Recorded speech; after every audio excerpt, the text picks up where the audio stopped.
probably 200, 300,000. So The then little one? Yeah, exactly. No, this one. That Yeah. one a little bit less, probably 150.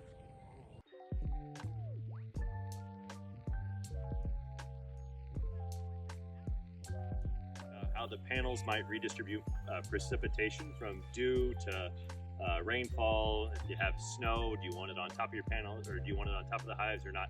If you have a solar array where you're growing a variety of different types of pollinator habitat within, then you're also going to be delaying that flowering of those crops.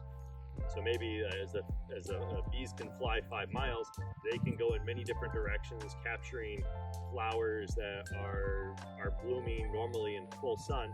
But then you're also cultivating different types of cover crop or other flowering species that are going to be delayed. So that means that your bees they'll have to go outside of the solar array earlier in the season, and then later in the season when it finally gets hot enough for it to go to seed underneath the panels, now it starts to flower. So now you have a food source even closer by as it gets to the more extreme heats.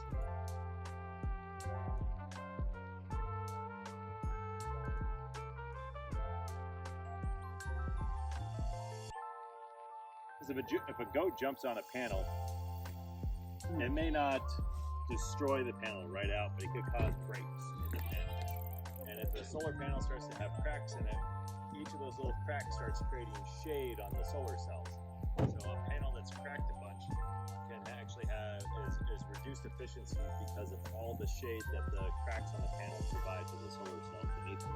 So you don't really want anything on top of the panels. You don't want anything potentially cracking them, even if it's not full on destroying the panel. So with goats, particularly with goats, you want to make sure everything is high enough that they're not going to mess with it.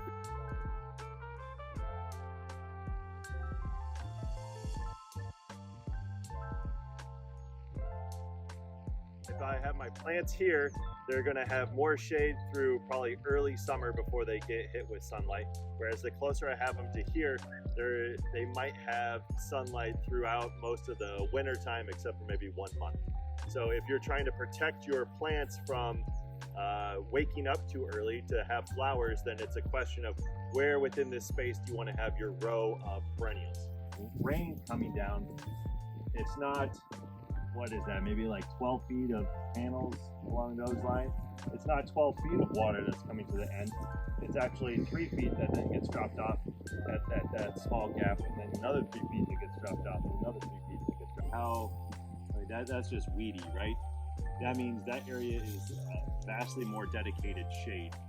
Whereas out here, it at least gets some rainfall, whereas underneath the panels, there's going to be more of that water getting moved away from that space. So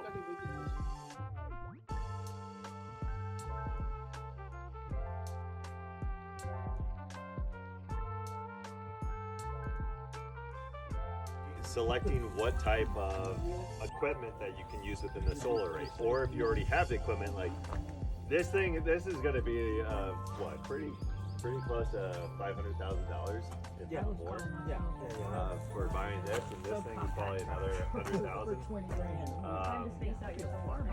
So if you already have this type of equipment, then it's around planning out what your solar array is. Unless you're going to build a several thousand acre solar array, and then a several thousand acre solar array costs $1 billion. So who cares? The different equipment that you have up front, and thinking about, is it more important to space it out and you lose energy production over time, or do you keep it compacted and then you just find different equipment that you could use within that space?